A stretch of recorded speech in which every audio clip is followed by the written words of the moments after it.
now for something completely different. So I'll talk to you about 19 seconds and everything that happened after that, but for starters, I'm going to let this video do the talking for me, so I think you'll see what I mean.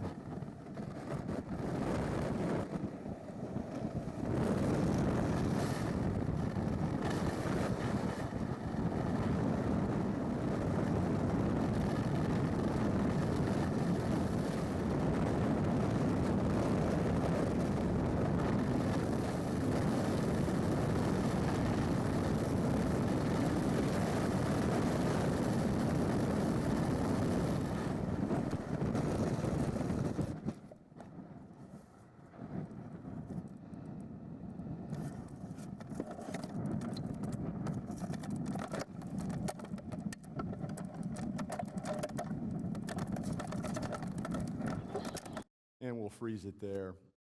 The better part's next, but so I want everybody in the audience to do me a favor. I want you to look at that picture, and I want you to picture yourself as a skydiver.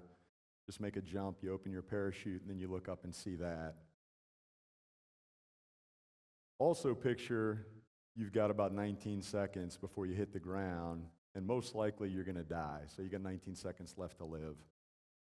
Then I want you to think about things you do every day that might take 19 seconds. It's a frame of time you don't pay any mind to. Things like a quick smartphone check on for your email, tying your shoe, making a cup of coffee in the morning. I mean, any of those things could take 19 seconds, and you don't give that time a second thought. Then go back here and imagine that you've got 19 seconds left to live. And I think if you can tap into that, and really put yourself in that position, then you can touch just a little what I felt at that moment.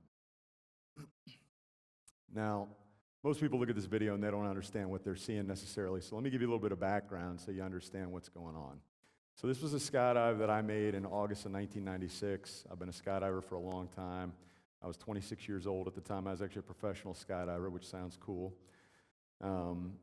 And it was a normal weekend, woke up on a Sunday morning, met with my friends, went up to make this particular skydive, and what you're seeing is a video shot from a helmet camera that I was wearing at the time. I ran a video concession. That was my profession in skydiving. I ran the video concession at Skydive Delmarva.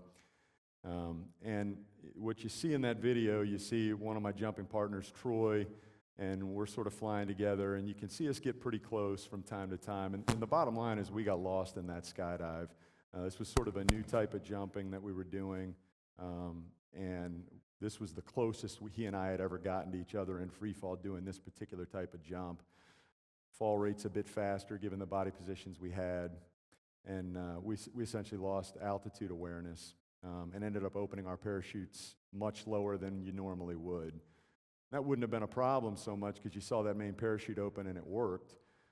The problem was I had an automatic opener on my reserve, which is a neat thing. It's designed to save your life, but when you're a moron, the thing designed to save your life can actually kill you. And that's sort of what happened. So I ended up being in free fall at a low altitude. That smart device sensed that, and it fired my reserve as soon as I opened my main parachute. And I felt it. I felt it fire, and I looked back, which you can kind of see in the video as I look over my shoulder, and I saw the reserve coming out. And I made a decision to cut the main parachute away. And it's something I had thought about a long time before then. If that ever happened, I'm just going to cut that main parachute away.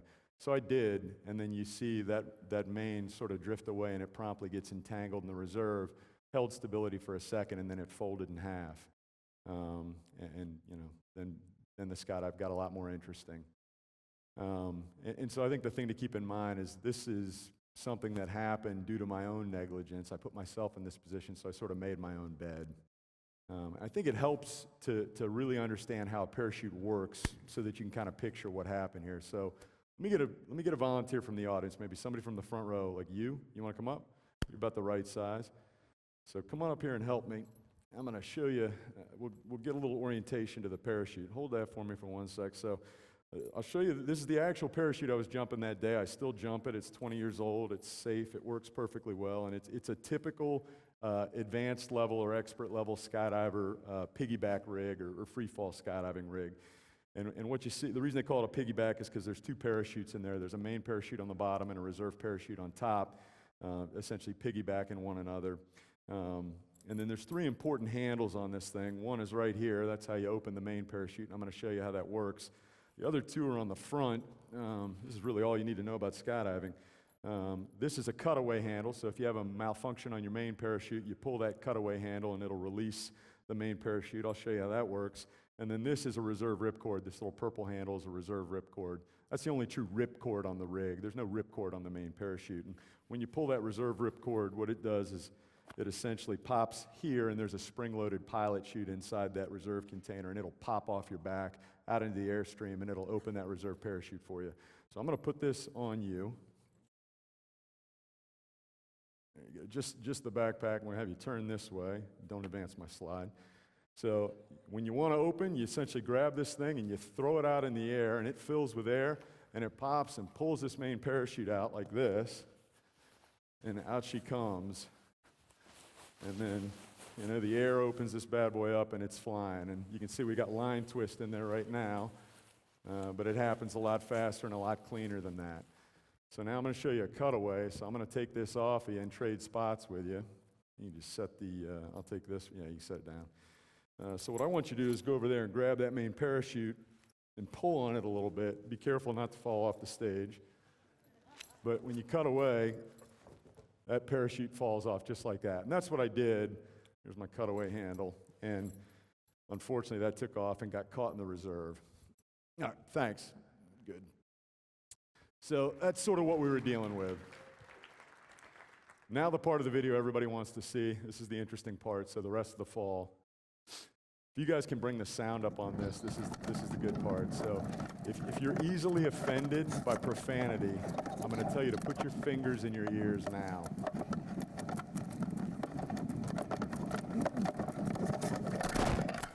That's me hitting the ground. And this is me being a 26-year-old skydiver. Thank fucking God! Thank fucking God! Yes! I fucking live! You can't fucking get me, motherfucker! So I know somebody was offended, and I apologize for that. But I think the reason they wanted me to show that is that's the raw emotion of the event. Get the fuck off of me! I was a guy who, at age 26, just thought he was going to die, and now I'm miraculously alive, and I'm not even hurt. And so, that's what you're seeing there is a typical behavior of a 26-year-old boy or man or whatever you would want to call me at the time. So you might wonder how fast I was going when I hit the ground. I mean, that's a common question that I get. And the true answer is I don't know. I don't have any idea how fast I was going, and there's really no way to know unless somebody had a radar gun down there timing me. But if you imagine that the wrapping of those parachutes and the loss of airworthiness occurred at about 1,000 feet. It took me 19 seconds to hit the ground. If you look at that video, if you do just the simple math, that's about 52 feet per second or about 35 miles per hour. And I see a couple of the heads going, 35 miles per hour? Come on, man, that's nothing. And I agree with you. 35 miles per hour is not very fast. If you're driving on the Boston highways here, you probably get ticked off if the guy's going 35 miles an hour in front of you. But if you think about maybe walking across a crosswalk and then a truck comes by and hits you at 35 miles per hour, I think it takes on a little bit of a different meaning. And that's essentially what happened. So I hit a fixed object at 35 miles per hour. And so it is rather miraculous that I managed to avoid injury or death. You might also wonder what was going through my head as I looked up and saw that. And again, that's something I get asked a lot too. And, I don't want to be cliche and say my whole life flashed before my eyes because it didn't. I don't know whether that happens or not. I mean, I've heard that happens. It didn't happen to me. But I can tell you there's a lot that you think about in 19 seconds. And I remember a couple of distinct thoughts to this day. I mean, watch the video, the heart rate goes up. And I remember these thoughts. So number one, I remember when that parachute folded up, I looked up. And I said to myself, there's no way I can live through this. I'm getting ready to die. And I was confident of that. And I remember saying, God, man, I'm 26 years old. I mean, this is it. This is how I'm going to die on a skydive today. And I remember thinking, and this is harder to talk about, but I remember thinking, God, man, I hope I just die instantly because I didn't want to suffer through the death. I didn't want to feel the pain and be broken because I've seen that happen to people. And that is a dark thought that I would never wish for anybody. If you've never faced something similar, you can't possibly know what it feels like, and I hope you never know what it feels like. And just an awful thing. And then I remember thinking about my family. I wasn't married, didn't have kids at the time, but I remember thinking about my mother and my father. I remember thinking my mom was going to be so pissed off at me because I got killed skydiving. She was never a fan of it anyway, as you can imagine. And I'm like, yep, she was right. I mean, it's going to happen. And then I thought about just the pain I was going to cause my family, and I felt awful about that. I didn't scream. I mean, you hear the video. There's no screaming. You can hear some breathing, actually, if you listen carefully enough. You hear the wind of the airspeed, and you hear a lot of movement. And the reality of it is even though I knew I was going to die, I was confident I was going to die, there was no give up in me. And I don't think there would be in any skydiver. There's just no give up. And so I reached up. You can't see it on camera, but I'm grabbing lines. I'm pulling. I'm trying to clear the malfunction the entire time. And I fought that thing until I hit the ground. I don't know whether it made any difference. The thing never did seem to fly right. I just kept falling. But any landing you can walk away from, pilots say, is a good landing, and I don't know whether I contributed to that or not, but I'll live the rest of my life sort of wondering that. So now what? I like audience participation, as you can see, so I'm going to give you a multiple choice for the audience. You guys can show me hands. So what do? You're 26, you're a knucklehead of a guy who jumps out of airplanes for a living, and this happens, and you get up and you're cool, right? Second chance. So what do? Show of hands for people that gather this pile up, walk back to the drop zone, and put a for sale sign on it, and take up crocheting. Show of hands? Okay, so lots of those. You're the sensible people. What about pack the gear up or go get your second rig, get on another airplane and make another skydive? I like it. So there's some hands.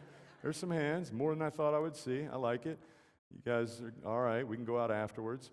And then C, how about think about it for a while? Yeah, I mean, the more sensible people probably picking this one. Let's just take a time out and think about this for a while. Or D, give a TED Talk about it, right? Just so you know, I didn't even know what a TED Talk was when they asked me to do this, and my kids made fun of me for that. Okay, so the reality is this.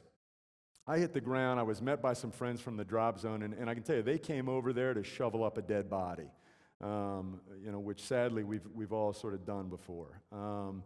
And when they were as elated as I was that I was alive and not hurt. And then they walked me back to the drop zone, which is about a quarter-mile away, and I was met by these two characters, good friends of mine, Rob Julian and Bobby Cannon, still friends with these guys 20 years later. And these guys had a packed rig in their hand, and they said, hey, get your gear on. We've got you manifested on the next load. Meet us at the airplane. And my response was time out. I was like, oh, time out. At least let me watch the video. Let me decompress a bit. Let me think about this. Let me ponder this. And I don't know if you can tell, but these are two reasonably tough guys, and that was clearly not an option. They were not going to allow option C. The only option for them was option B. And so I was, as you would expect from a 26-year-old boy, I was a victim to peer pressure. I grabbed the rig, and I went and got back on a plane and made another skydive. And, in retrospect, thinking about that, a lot of people in the room might say that's crazy, right? You're crazy, they're crazy, bravado, whatever you want to call it, but none of that's true. I think these guys were amateur psychiatrists, actually, and they knew that there was a very small window to get me back on the horse before I started thinking too much. And being the good friends that they were, they interjected themselves into my life at that moment, and they didn't give me an opportunity to freak myself out. And they essentially forced me to get back on the horse. And in retrospect, 20 years later, I'm so grateful to them for doing that.